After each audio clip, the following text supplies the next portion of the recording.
And I have five areas to share, 5 observations to share on what makes a great vector leader. And I want to start with one of the twin themes of this event, which is vision. Great vector leaders are visionaries. One of my all-time favorite quotes comes from the guy that invented the artificial heart. And here's the passage. He said, "Leaders are visionaries with a poorly developed sense of fear and no concept of the odds against them. They make the impossible happen. They provide the sky in which others may soar." There are some parts of this quote that I especially like. A poorly developed sense of fear is one element of visionary leadership. Leaders aren't afraid of failure, so they put themselves on the line by articulating a vision. There's a well-known sociology professor and author who said, "What you commit yourself to will change who you are and make you into a completely different person." What you commit yourself to will change who you are and make you into a completely different person. And so I ask you to consider, what is it that you are truly committed to in your life? What is it that you're truly committed to in your vector business? The difference between interested and committed, by the way, reveals itself very often. And it's important to consider the difference there for you between what you're committed to or the things that you are just interested in. Do people know what you're committed to? Are you constantly promoting where you are going and the vision that you have for yourself personally and for your organization? Great leaders are excellent at communicating the possibilities they see, especially what they see for other people, so that others can see them as well, so that others see more of the possibilities that they have. Do you have the right conversations with your people where you talk about the possibilities? Those "have you ever thought about" conversations, or those "I believe you can" conversations, building someone up, telling them what you see as their good qualities, their good traits that they can build a great vector business on, a great life upon.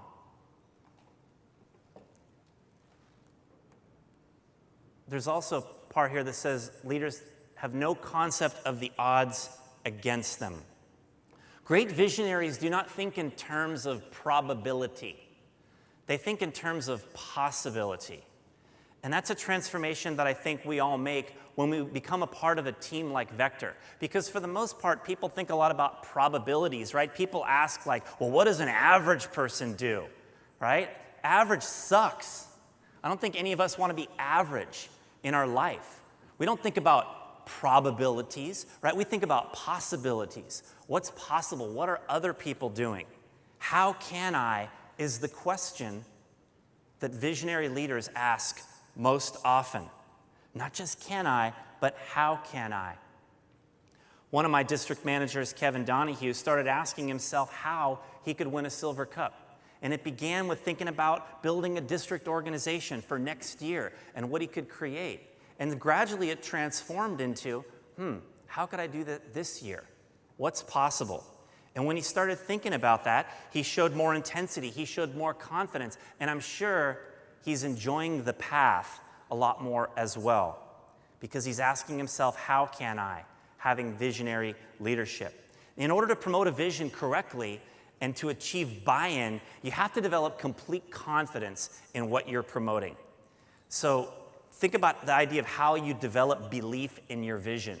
And it's very simple concepts that we've all heard before. Simple things like breaking down a goal is one element of building confidence, right? Taking a goal for a year or a campaign, breaking it into its parts, your weekly sales goals, your weekly recruiting goals. Planning and being able to see the path to achievement, being able to see how you get from here, point A, to their point Z, step by step by step.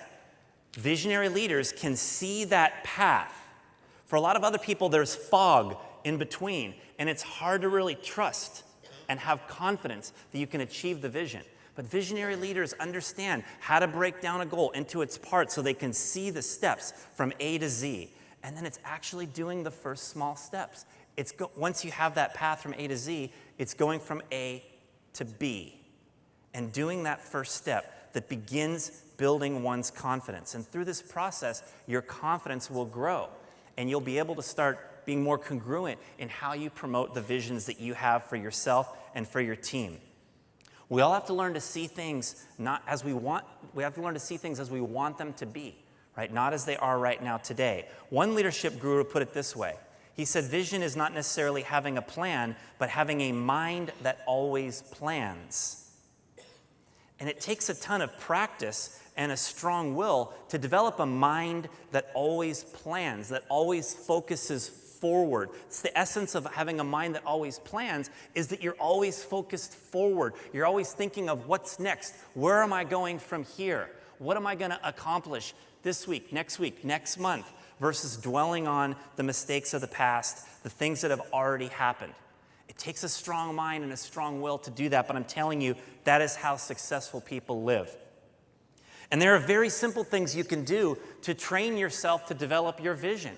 Simple things like writing down the tasks you're going to do tomorrow each night.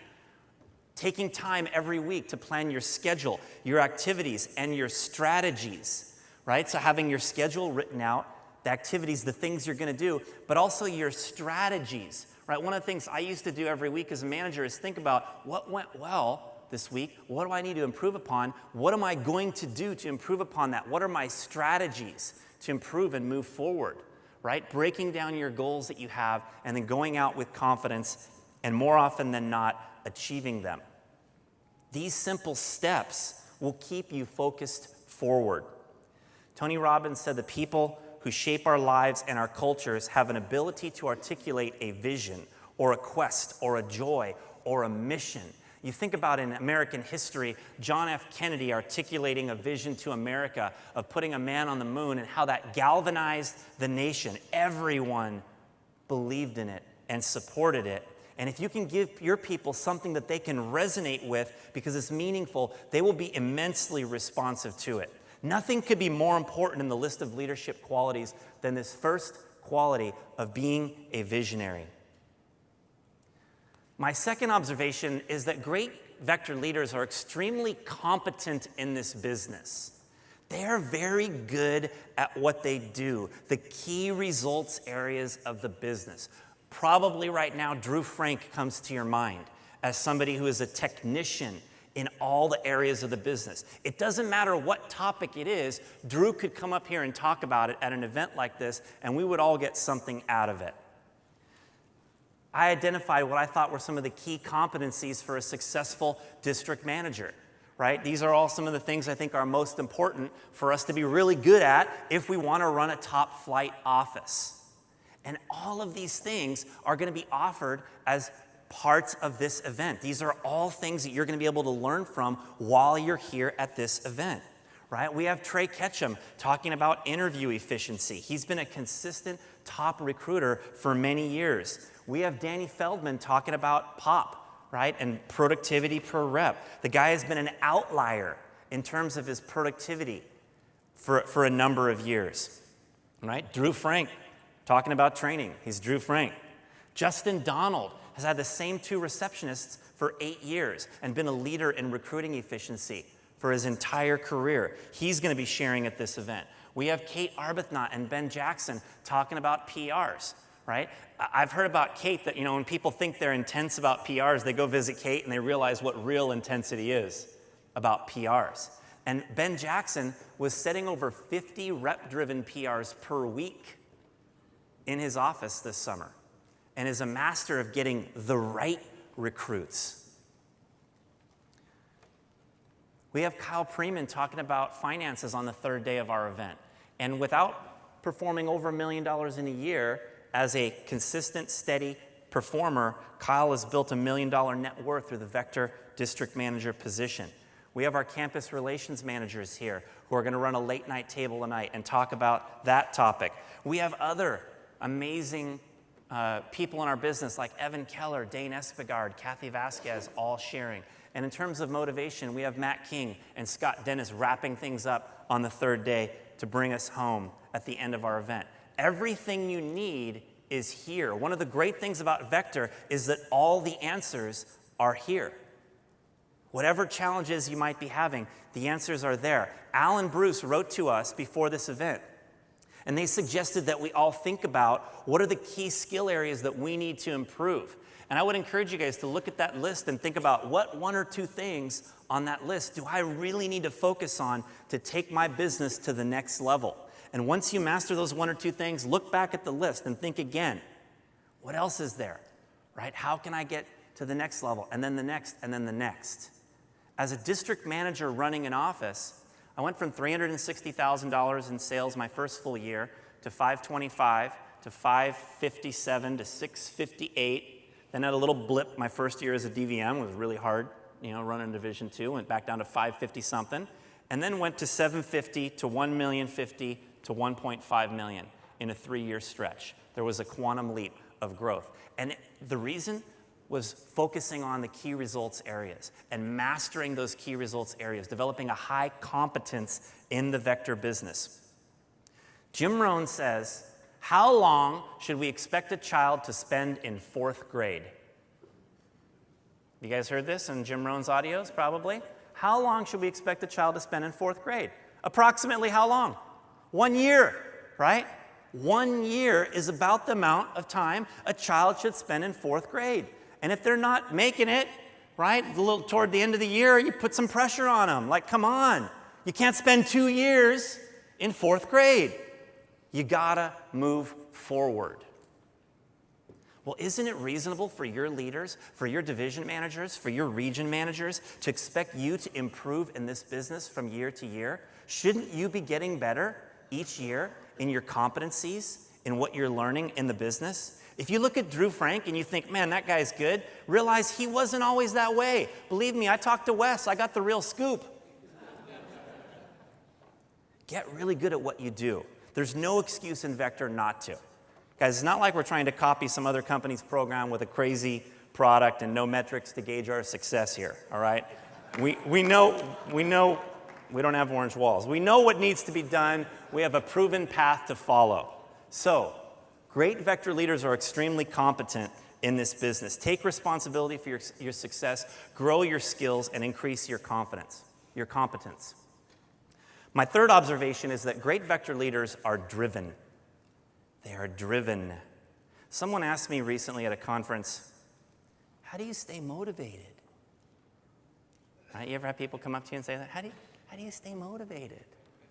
Gosh, Mike, you're so good. How do you stay motivated? What do you do? Right? And I just started thinking about it. How do I stay motivated? And I told her, I said, well, I think, first of all, it starts with knowing what you want, with that vision, right? I write down things I want, identify goals I want to achieve, things I want in my life, what type of person I want to become. And then I start thinking about, okay, well, if that's out there and I'm here, how do I get from here to there? And I identify the steps. And I see the steps, I see the path, and then I realize this very important concept. You are choosing whether or not to get what you want. Once you have this vision and you have these steps, you are choosing whether or not to have what you want. That's how I stay motivated. I just realize it's a choice whether or not I'm going to get the things that I want in my life. It might not be a choice to go from point A to point Z tomorrow, but you certainly are choosing whether you go from point A to point B. And once you understand that that's a choice you're making, it becomes a lot easier to make the right choice more consistently. If you set a goal to get a new car, let's say you wanted to get a BMW, and you set a goal to get a new BMW by the end of the year, and you went down to the BMW dealership and they were having this drawing and you filled out a ticket for the drawing and they called you up and they said, congratulations, you won. Would any of you be like, no, that's okay, I decline. I don't want it. And yet so many of us, myself included, all too often decline to achieve what we want. We do it all the time. Not in one epic moment, but in all the small decisions we make along the way. Are you smart enough to see when that is happening for you? Drive is also based largely on who you think you are. Another one of my favorite quotes comes from Tony Robbins. It says, the strongest force in the human personality is the need to remain consistent with how we define ourselves. It's so important to think about and be cautious of how you define yourself, and stop accepting mediocrity in yourself and in others. Watch your self-talk. I talked about this a little bit at a Western conference last week. Right? Watching your self-talk. Stop saying things like, I always or I never. There are no absolutes. You always see people do these things, right? I always mess up that part of training. Oh, man, I always mess up that. I never get good shows. I let my assistants run interviews because I never get good shows. Or how about a label people will give themselves of I'm just not very good with names, right? I'm not good with names. I saw a guy I hadn't seen for a while, and I said, hey, Zach, how's it going? And he said, hey, forgot your name. I'm not very good with names. And I said, would you like my tip on how to get better with names? And he's like, what? I'm like, yeah, would you like my tip? He's like, yeah. And I said, tip number 1, stop saying I'm not good with names. Yeah, that's tip number 1. Stop saying I'm not good with names. Tip number 2 is to actually give a hoot. That was tip number 2, right? If you actually care, then you'll probably be more likely to remember. But stop using labels to describe yourself that are not positive. And replace judgmental statements like, I'm not good at fill in the blank. I'm not good at motivational speeches, right? I can't do those, right? Replace that label with a factual statement like, I didn't do well the last time I did that. That's more of a factual statement, right? I didn't do well last time. Or, I made a mistake is something else you can say, right? Instead, we do something poorly, right? And here's the label people give there, right? You mess something up, right? And you're like, oh, God, I suck. God. Do you guys do this one, right? Oh, God, I suck, right? Use I made a mistake instead. So be careful of the labels that you choose to describe yourself.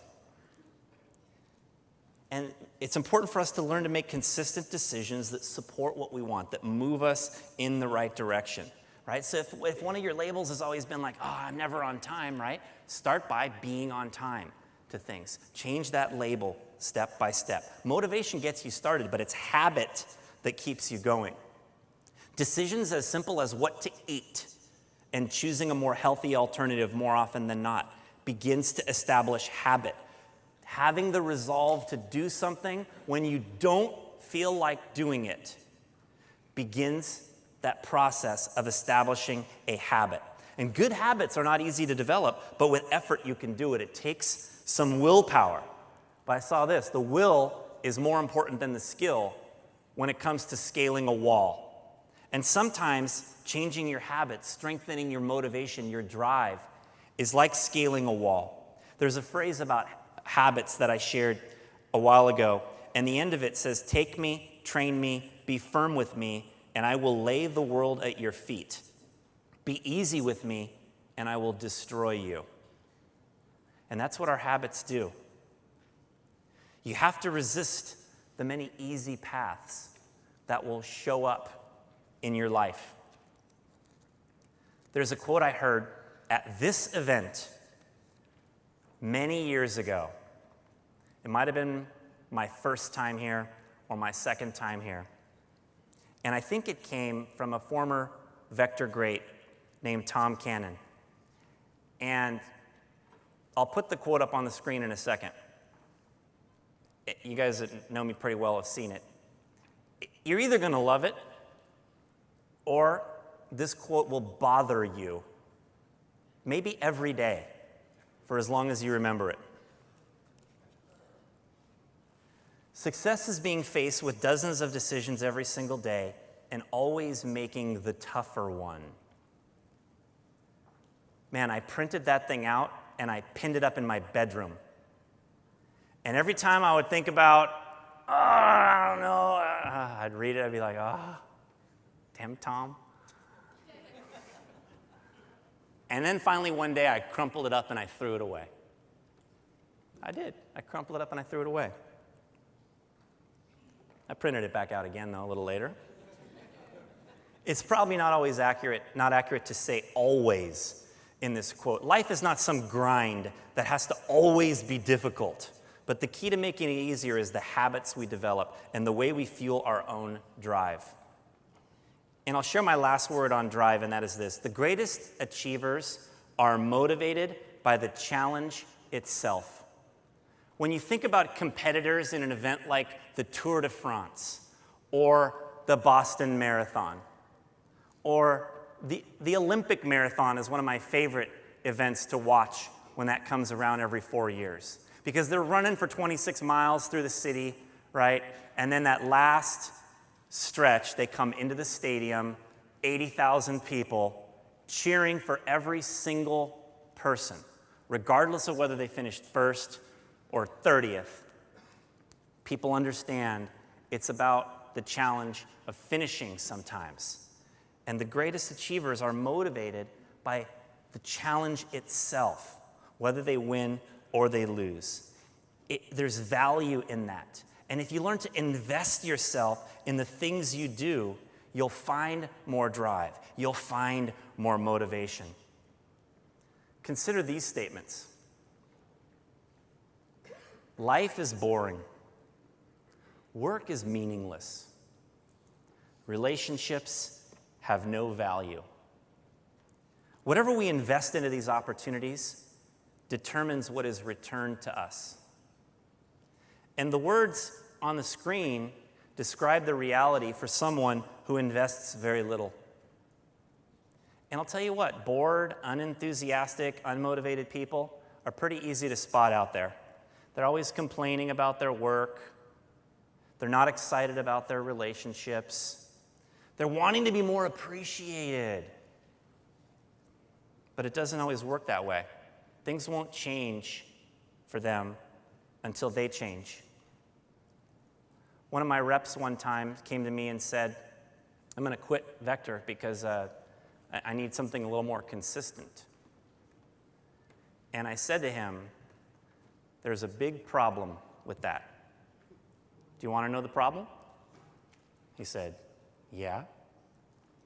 And I said, here's the problem. Wherever you go, you're still there.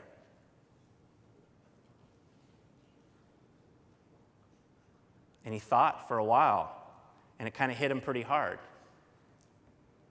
And he realized in that moment that if he couldn't achieve consistent success in a place like Vector, with what we offer, the support we have, the programs, the people, how is it going to be any different anywhere else? And the answer is that it was not going to be any different anywhere else.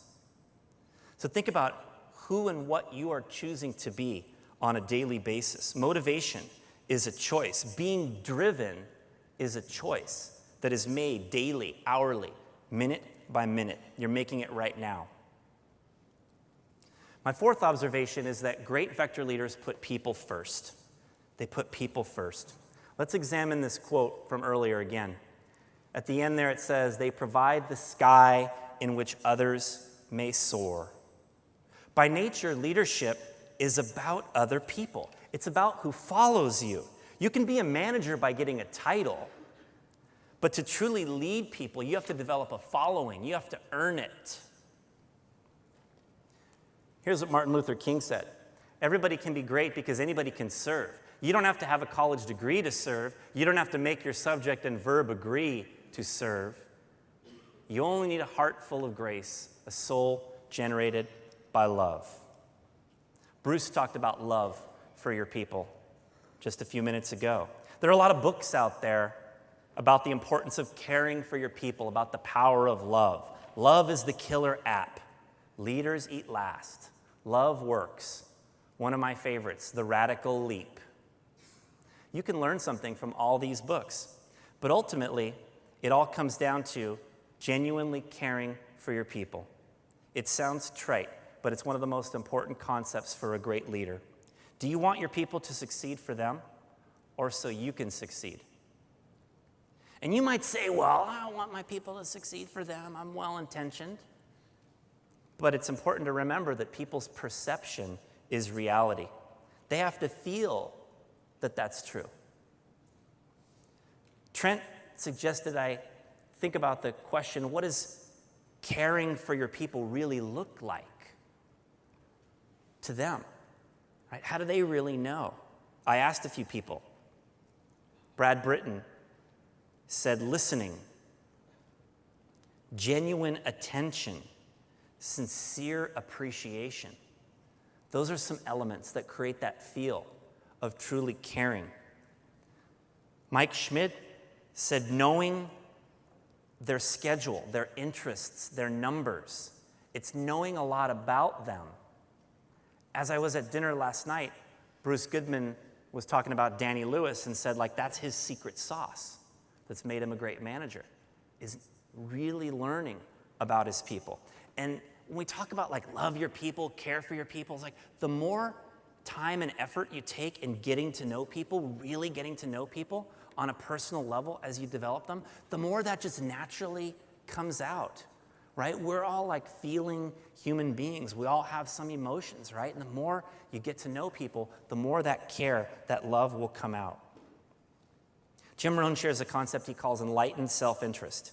And it applies to a lot more than just caring for your people, but to how to act in a wide range of situations. The essence of this concept is by doing things because they are right, even when it's not in your best interest immediately to do that, you're acting in your best interest in the long term. And so we do things because they are right. And you see that with this company and how Bruce and Al treat all of us. There are examples I could give you. Just things like immediately and without hesitation, spending a little bit of your time or a little bit of your money in response to a challenge one of your people has. Something comes up and you quickly, without any hesitation, step up and help. And they see that. Supporting the things people do outside the business is also a part of this. Even if that means lower sales today. I used to always be a little wary when a rep of mine would come up to me and say, yeah, you know what? I was going to go camping next weekend, but we got this push period, so I'm going to cancel my camping trip, so I can sell over the weekend. And I know how most managers react right there. Heck yeah, let's go, let's do it. Woo, 10 grand, let's do it, right? And I would always talk with them about how, hey, let's start by exploring if you can do both. Can you go camping and hit your goal? Right? And if they're like, no, I don't want to go, I just want to sell, like, all right, that's cool, that's fine. But show your people that you support the things they do outside the business, right? That shows that true care. In Leaders Eat Last, here's what Simon Sinek said. It's at the very beginning of the book. Leaders are the ones who run headfirst into the unknown. They rush toward danger. They put their own interests aside to protect us or to pull us into the future. Leaders would sooner sacrifice what is theirs to save what is ours, and they would never sacrifice what is ours to save what is theirs. This is what it means to be a leader. It means they choose to go first into danger, head first toward the unknown, and when we feel sure they will keep us safe, we will march behind them and work tirelessly to see their visions come to life and proudly call ourselves their followers. It takes courage to exemplify this philosophy, but this courage is something that will transform the way you are viewed as a leader, and it will build something strong all around you, something that will stand the test of time. The ultimate responsibility of a leader is to facilitate other people's development. That's how we facilitate our own. So put people first. My last observation is that great vector leaders seek ongoing growth. There's a story I heard of a lady who applied for a promotion, and the lady was passed over by someone with far less time on the job. And the lady objected to the human resource manager and said, hey, what's going on? I had 22 years of experience. I should have been picked. And the human resource manager said, not exactly. I don't believe you had 22 years of experience. I believe you had 1 year of experience, 22 times. The lady never grew and became more. She never changed. And therein lies a great lesson for a lot of people in this world, and maybe some in this room. How are you better right now than you were 1 year ago? How are you better right now than you were 1 year ago? If we don't change, we don't grow. And if we don't grow, we're not really living. Growth requires a temporary surrender of security. It requires a level of humility to say, I actually don't know it all. And too many people are exactly the same now as they were last year. If that describes you, it's time to wake up and see the reality. And here's that reality. The leaders that will truly excel in the future will be the leaders who develop an ability to inspire their people to constantly grow and learn, and who set a positive example in this area themselves. These are the vector leaders of the future, the people that will establish this culture of growth. Bruce talked about it. The fiber of Vector's culture is growth. Is that true in your office? Is it true for you? There's pressure here. Positive pressure. Peer pressure that elevates us all. I think about, Bruce's class and dignity and positive example. I think about Lloyd Reagan and his intensity, Earl Kelly, his professionalism. Like, we want to be like these people. We aspire to be like these people, and it creates a pressure. That really great school district in your area where you live, right? Where like the test scores are really high, So in California, it's like where all the Asians live, right? And like, a lot of people are like, I don't want my kids to go to school there. That's too much pressure, right? I've heard people say that about some areas where I live. I don't want my kids to go to school there. That's too much pressure. Screw that. I want my kid to go to school there with the best schools and the smartest kids and kick all their butts. That's what I want. To kick their butts. Of course, academically, right? I mean, look, she couldn't hurt a soul. Look at her. Just don't get her mad. There's two values. There are two values in our work. One is what you get, and the other one is who you become. Those are two values in our work. And think about which one influences the other, right? What you get, and then it's gone. But who you become influences what you get over and over and over again repeatedly. This has to be a main focus for all of us, ongoing growth.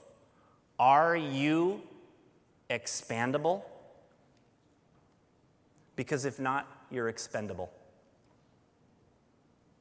So let me leave you with a final challenge. My final challenge is you are being called. The world needs you. Leadership is both an opportunity and a responsibility. You have found your way into a truly unique position here with Vector, and I implore you to make the most of it. Grow as much as you can, earn as much as you can, impact as many people as you can, leave behind a legacy in the Vector history books. I read this story many years ago. A man found an eagle's egg and put it in the nest of a barnyard hen. The eagle hatched with the brood of chicks and grew up with them. All his life, the eagle did what the barnyard chicks did, thinking he was a barnyard chicken. He scratched the earth for worms and insects, he clucked and cackled, and he would thrash his wings and fly a few feet in the air.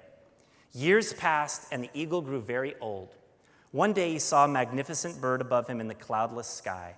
It glided in graceful majesty among the powerful wind currents, with scarcely a beat of its golden wings. The old eagle looked up in awe. "Who's that?" he asked. "That's the eagle, the king of the birds," said his neighbor. "He belongs to the sky." We belong to the earth. We're chickens. And so the eagle lived and died a chicken, for that's what he thought he was. This room is filled with eagles. But you know what the world is filled with? Eagles that think they're chickens.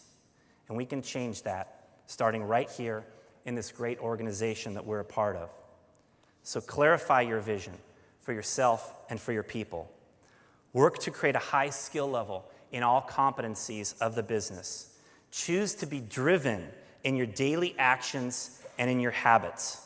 Develop the enlightened self-interest to put other people first. And finally, break free. Break free from who you have been and develop the leader within. Thanks, everyone.